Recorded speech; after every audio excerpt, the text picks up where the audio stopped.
mundo, naroon ang isang lumang krus na pinagpakuan sa anak ng Diyos sa sala ng tao'y tumubos. Kung kaya'y aming iniaalay ang lahat sa lumang krus na yan, handog namin na yun at dasal nang ang hirap niya'y maparang. Krus na yan ay tignan ng dugo at luha ni Jesus na mahal ng madlang.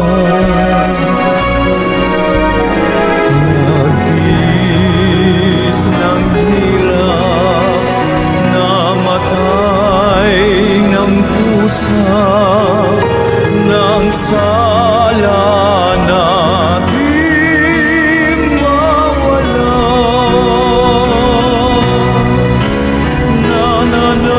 Nananalig kami balang araw na kami kanyang sasamahan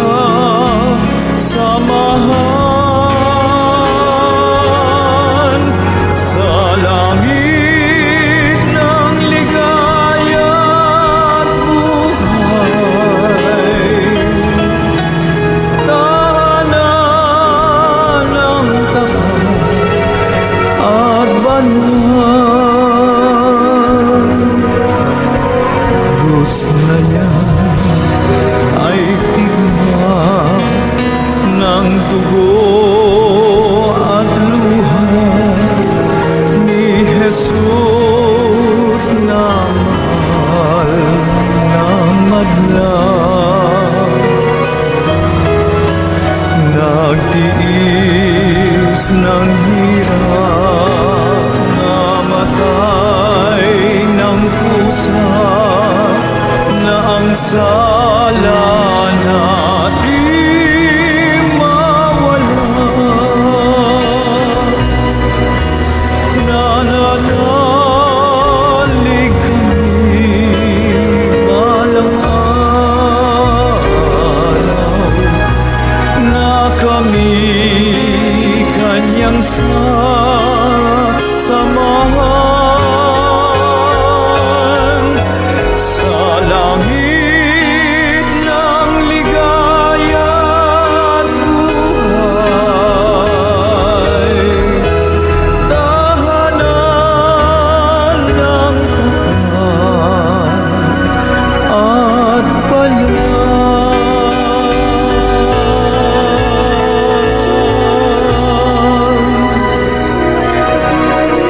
pangalan sa puso't tibay. Tayo'y isa lamang kahit na tayo'y magkawalan.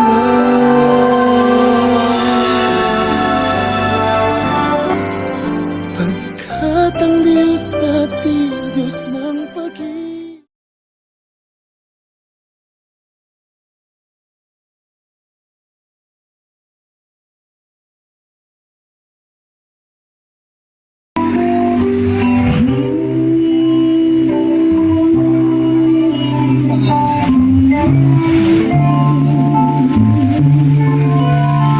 Pinupuri ka namin, O Diyos, sa iyong pakikipisan sa oras na ito. Tinipon mo kami ngayon dito sa Barangay 177, Zone 18, bilang isang bayan upang higit namin maunawaan ang kabulugan ng pagkamatay ni Jesus, na aming Panginoon at tagapagligtas. Gawin nawang pagkakataon ito na kami ay higit na maniwalagan sa espiritu ng kapakumbabaan, pagpapatawad at buhay na umiibig sa lahat ng nilalang sa sangkatauhan. Hayaan niyo pong mamuhay kami sa inyong kapayapaan sa kay Kristo Jesus na nakabayubay sa krus. At habang sinasambit ang mga iniwan niyang huling 7 wika na atin ngayong isinasabuhay, ang lahat ng ito ay tinataas namin kay Jesucristo aming Panginoon at totoong Diyos na nabuhay na aming tagapagligtas. Amen.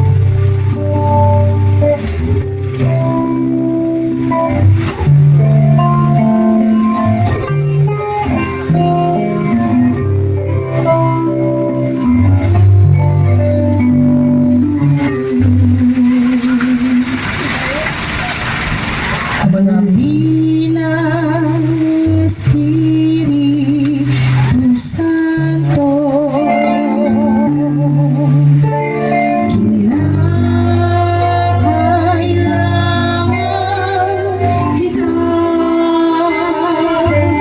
kinakailangan sila at lakas ng mahina. Pag-asa ka namin lahat. Paki de la Cruz.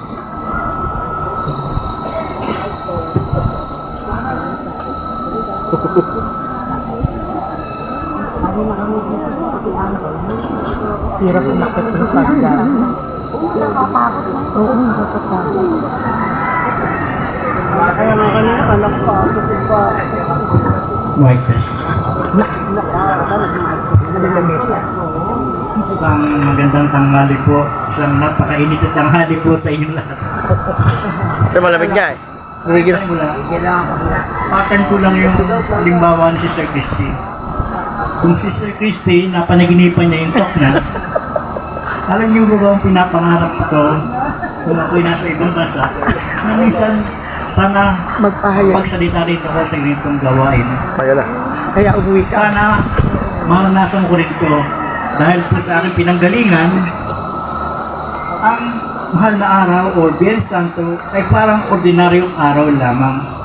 In fact, pumapasok po ang mga tao doon sa araw ng Biyernes Santo. Kaya, since na I'm involved in Christianity dito sa Cosillo, dito sa Maynila, na-miss ko po yung ganitong gawain. Na-miss ko po ang magsalita, na-miss ko po ang Cosillo, everything. Yung mga na-miss ko po ang pabasa. ang Siete Palabras, na-miss ko ang Visita Iglesia, na-miss ko, lahat po na-miss ko. At alam niyo po ba, isa na aking Ginawa ko dalangin, kahapon. Ayun, sila ito. since na napakalamig po sa aking pinanggalingan, talagang Layo nun. negative 14 ang temperatura, napakalamig po. Isang pinanalangin ko na, Lord, sana uminit naman, mas gusto ko mainit. Then, Kaya mainit na. ang aking panalangin. Mainit na. Tulog ka na. Diyos ko, bakit mo ako pinabayaan? Ang ganda ng langit. Ang mga talagang nasambit ng ating Panginoon, nung siya'y nakabayubay sa krus, at in a few minutes, maybe, bibigay na siya, malalagutan na siya ng kanyang hininga. Malakas niyang sinambit yun. Bakit?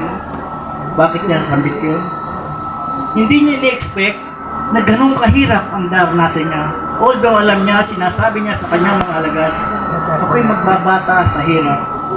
Nakatakda akong magbata at maghirap. Hindi maunawaan ng kanyang mga alagad ang kanyang pinagsasabi. Lalaki. Now they realize na totoo pala ang Yung last year. sinasabi ng Panginoong Jesus.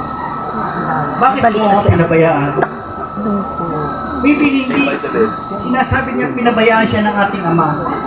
Pinabayaan siya. Sasasalo niya siya. Wala isa eh. Pinabayaan Sasasalo siya niya siya. ng maghirap. Yung pang-lima. Sino? Mabayubay sa Lalaki. krus at mamatay. Oo, Minsan, sasasalo. Takasalo kayo. Ini-question niya ang Akala ating ng Ama basketball din. kung bakit niya dapat ranasin to. Pero deep inside, alam niyang daranasin niya ito. Abot mo na. Daranasin niya ang hirap. Pinagpawisan ko na Kailangan yan. niyang tawirin ang hirap na ito. Bakit? Para tubusin tayo sa ating mga kasalanan. Yes. Yes po, mga brother and sister. Nangyari iyon para matubos tayo sa ating mga kasalanan. Umaga po sa inyo lahat. So, sa Corsilio may hijack. May hijack din po pala ngayon dito. Pero isang malaki pong karangalan na maipahayag ang ikatlong wika. Sa totoo lang po, napanaginipan ko to kagabi. Napanaginipan ko po to kagabi. Sabi ko, sana mabigyan ako ng pagkakataon na maging isa o maging kabahagi ng pagpapahayag ng 7 wika. Kaya ako'y ngisi lang ng ngisi, hindi man po ako kumbidado sa umagang ito kasi nandiyan yung aking mga lokotoys, yung ating mga katropa, pero dinala ko rito ni Lord to proclaim the goodness at higit sa lahat, ang pagmamahal. Sabi nga sa ikatlong wika, Dinang, narito ang iyong anak. Lalaki, narito ang iyong ina. Kung atin pong gugunitain ng panahon na ang ating mahal na inang birhen ay naglihi, kung atin pong sa ating pagninilay ng ating banal na rosaryo, di ba, si Maria ay batang-bata pa, wala nang hinagap sa mundo. Subalit may ipinadalang isang anghel upang sabihin na siya ang magsisilang ng ating dakilang manunubos, ang ating dakilang Panginoong Hesukristo. Maaaring sa araw-araw ng ating pamumuhay, ang Jesus na yan na parating natin tinitignan, pinatawag, subalit sa bisa ng kapangyarihan ng banal na Espiritu, isang ina, ang Birheng Maria, ang nagsambit maganap nawa ayon sa wika mo. Si San Jose, totally hindi naman sila magka-fling ni Mama Mary, di po ba? Pero tinanggap ni Jose na maging ama ng ating dakilang manunubos. Sa ikatlong wika, dito natin mararamdaman ang tunay na mensahe ng pag-ibig, ng pagmamahal. Sabi nga kanina ni Kuya Fernan, iba-iba ang klase ng pag-ibig. Siguro naman po sa ating mga edad, bagamat bata pa, naramdaman natin ang iba't ibang klase ng pag-ibig na yan. At dahil sa pag-ibig na yan, kaya tayo ngayon ay naririto. Kaya tayo ngayon ay nabubuhay. Kaya tayo ngayon ay patuloy na gumaganap sa mga gawaing ipinagkakatiwala sa atin ng Panginoon. Nang dahil sa pag-ibig na yan, hindi tayo marunong, hindi tayo umaayaw.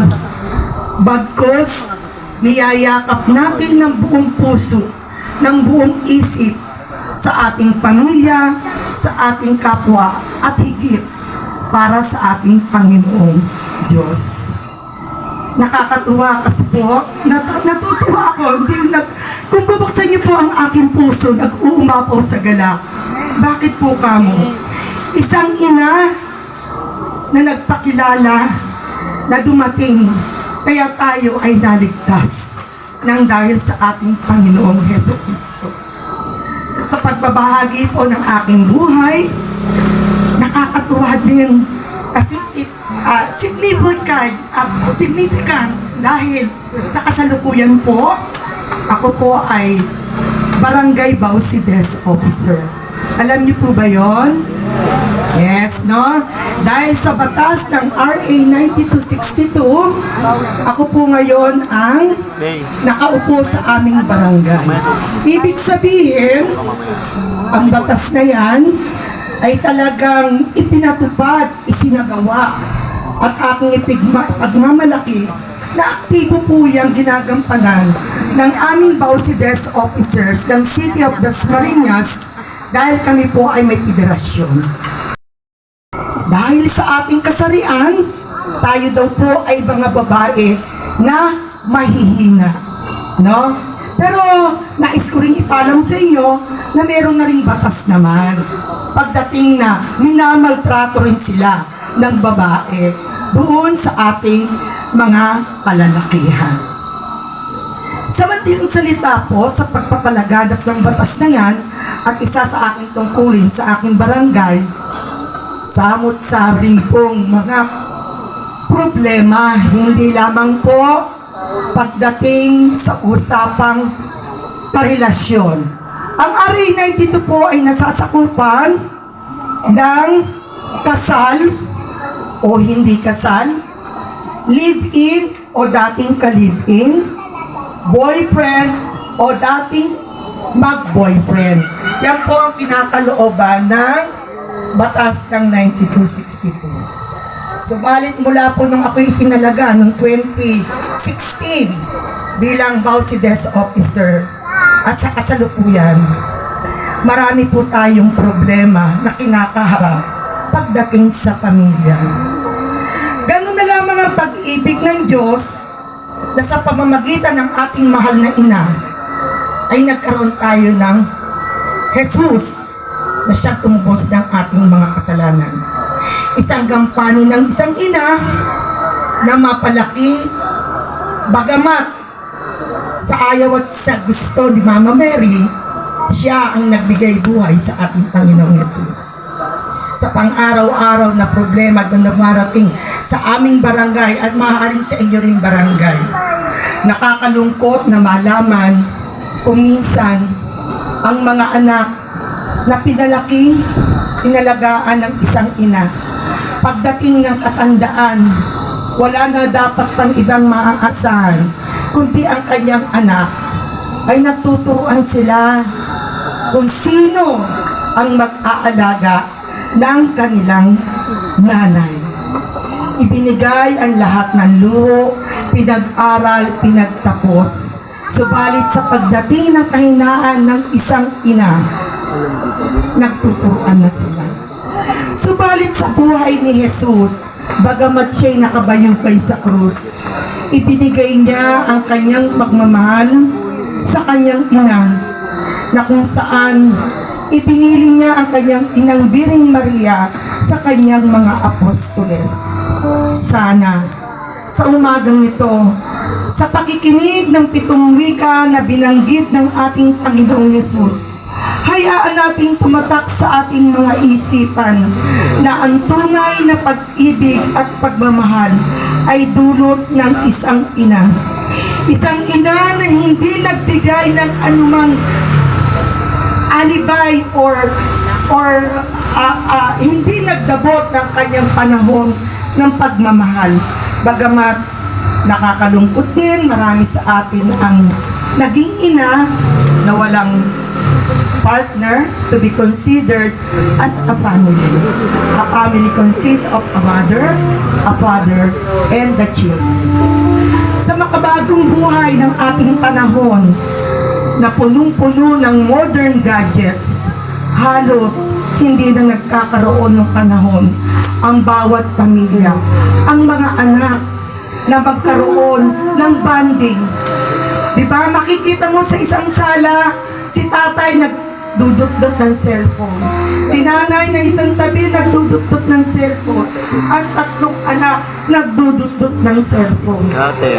Pag pinagsabihan ng mga, nagagalit pa sila. Tawagin mo ng pagkain, ayaw pang kumain. Swag chatter. Subalit ang isang ina na hindi kayang pabayaan ng kanyang mga anak, tatawagin, pakakainin, inaalagaan, binibigyan ng magandang pag-aaral. Subalit nakakalungkot, tagos sa puso na nararamdaman at nararanasan ni Sister Christy. Ang pamilyang yan ay ako pala. Hindi man naging perpektong ina, subalit sinikap ko na palakihin, alagaan, bigyan ng magandang edukasyon ang aking mga anak. Lumaking isang bata na iniwanan ng isang ina. Iniwanan ng isang ina na walang pakialam. Dumating ng aking 50 anyos at saka lamang ko siya pinatawad. Subalit, sabi ko nga, kaya tayo may Jesus na nagbuwis ng kanyang buhay, nabayubay sa krus na yan, tiniis ang lahat ng hirap upang itapadama ang kanyang pagmamahal. At tanging isang ina lamang ang siyang magbibigay ng tunay na pagmamahal. May mga sandali na nagiging pabayari ng isang ina. Subalit, kapag naranasan niya na ang pagkakatanguyan, sa susunod na henerasyon, aayusin niya ang takbo ng kanyang pamilya. Yan po ang nangyari sa aking buhay. Nang ako'y nagkapamilya, sinikap ko na hindi matawag na isang broken family. Maraming pagsubok, maraming hamon, subalit isa lamang ang tumatak sa aking isip. Isa lamang ang aking naging gabay sa aking buhay na hindi ko pababayaan ang aking mga anak. At sa mga ina na naririto ngayon, ina, lola, tiya, at higit sa lahat, sabi ko nga nung araw, kaya kong walang nanay, pero hindi ko kayang walang tatay. May mga tatay din tayo na ginagampanan ang isang tungkulin bilang isang ina. Bagamat napakagaling nating maghusga na karamihan sa mga tatay na yan ay irresponsable. Subalit, mayroon pong mga ama na nagiging nanay sa kanilang mga anak. Kaya nga, sa 3 wika, ganun na lamang ang pagmamahal ni Jesus sa kanyang ina, na sa panahon ng kanyang paghihirap, ay inabili niya ang kanyang ina. At sa inyo mga kapatid sa umagang ito, sa ating mga ina, inihahabilin ko rin sa inyo ang tunay na pagmamahal, pagkalinga, hindi lamang sa inyong mga anak, hindi lamang sa inyong pamilya, kundi sa bubuo ng ating pamayanan. Isang magandang umaga po sa inyong lahat. Ngayon salamat kahit na tayo magkawalan. Pagkat ang Diyos natin, Diyos ng pag-ibig, magmahalan tayo't matunay. At kung tayo'y bigo, ay huwag limutin na may Diyos tayo nagmamahal. Sikapin sa ating Hawakan mo, hawakan mo. Yung lyrics nila. sa buong mundo, pag-ibig ng Diyos na siyang sumakop sa bawat pusong mukhang sa pagsuyo. Pagkat ang Diyos natin, Diyos ng pag-ibig, magmahalan tayong magtulungan. At kung tayo'y bigo, ay huwag limutin na may Diyos tayo nagmamahal. Pagkat ang Diyos natin, Diyos ng pag-ibig, magmahalan tayong magtulungan. At kung tayo'y bigo, ay huwag limutin na may Diyos tayo nagmamahal.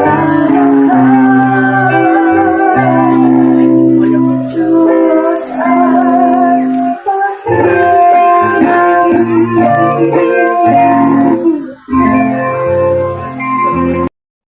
Saan upang ang pagtugang mo ay kamatayan. Jesus, Nazareno, patawarin mo ang mga makasalanan dito sa mundo. Handog ang buhay mo sa lahat ng katulad mo. Ikaw ay Diyos, poon, Jesus, Nazareno.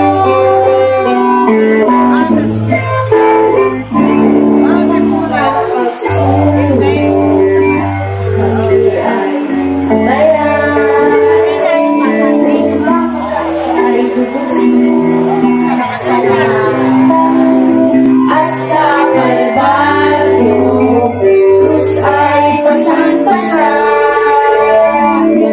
at ito sa'yo ay pagkakapulutan.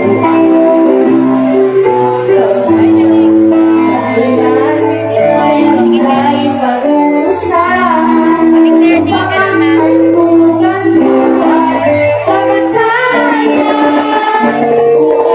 Jesus, Nazareno, patawarin mo kami mga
di ko man bigyang halaga.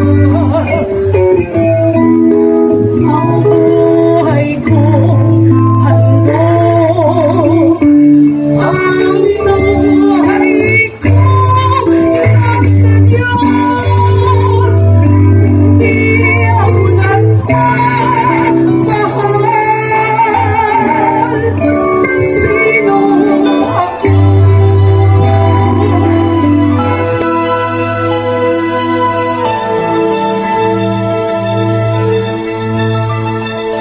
Buhay ko'y may kaguluhan, ang landas walang patutunguhan.